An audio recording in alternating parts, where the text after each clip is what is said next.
আয়োজিত দোয়া মাহফিলে বাংলাদেশ জাতীয়তাবাদী দল চেয়ারপারসন বেগম খালেদা জিয়ার রোগ মুক্তি কামনায় আজকের এই দোয়া।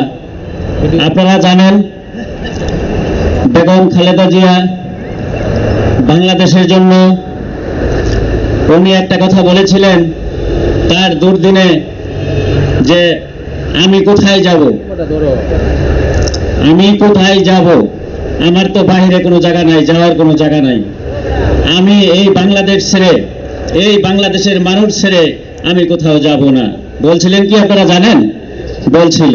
তো উনি যদি এই কথা বলতে পারে যে আমি বাংলাদেশের মানুষই আমার সব, আমার দলের মানুষ, এই মানুষ ছেড়ে আমি কোথাও যাব না, আমরা কি তার জন্য আজকে সে হসপিটালের বেডে সে শুয়ে আছে?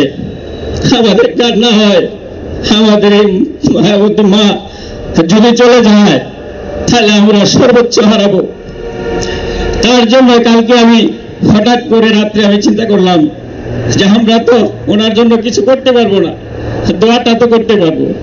সেই জন্য আমি তাৎক্ষণিক, আমি অনেকেরই বলতে পারি নাই, সেগুলো আমি ক্ষমা চাই নিচ্ছি, কারণ পরামর্শ করার দরকার ছিল। কিন্তু আমি পরে নিজে সাইদুল আলী সাহেব, চানু আলম ভাইয়ের সাথে করছি। কমিশনার বেড়া তার আম্মা অসুস্থ, আপনারা জানেন, উনি খুব ব্যস্ত হয়েছে, সবাই আমরা মর্মাহত। যাই হোক, ওনার সাথে পরামর্শ করেছি যে আমি এটা করতে চাচ্ছি, পরে বলছি ঠিক আছে করো।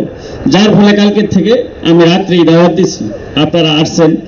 আমি চাই আমাদের এই মমতাময়ী মা আমাদের মাঠে আবার ফিরে আসুক, আবার তার কণ্ঠস্বর আমরা শুনি। আমরা কি চাই না ভাইরা? তাই আমরা ওনার জন্য সকলে মন খুলে দোয়া করব, আল্লাহ তাআলা যেন আমাদের মাঝে আমাদের এই মমতাময়ী মাকে যে ফিরিয়ে দেন। এই বলে আমি আমার সংক্ষিপ্ত বক্তব্য শেষ করছি। আসসালামু আলাইকুম ওয়া রাহমাতুল্লাহি ওয়া বারাকাতুহু। সম্মানিত সুধী মণ্ডলী, আমরা প্রায় শেষ পর্যায়ে আছি। এখন আপনাদের সম্মুখে বিস্তারিত বক্তব্য রাখবেন বাংলাদেশ জাতীয়তাবাদী দল ভাঙড় উপজেলার সাবেক সাংগঠনিক সম্পাদক, বাংলাদেশ জাতীয়তাবাদী কৃষক দল সাবেক সভাপতি, বাংলাদেশ জাতীয়তাবাদী দল ভাঙড় উপজেলা আহ্বায়ক কমিটির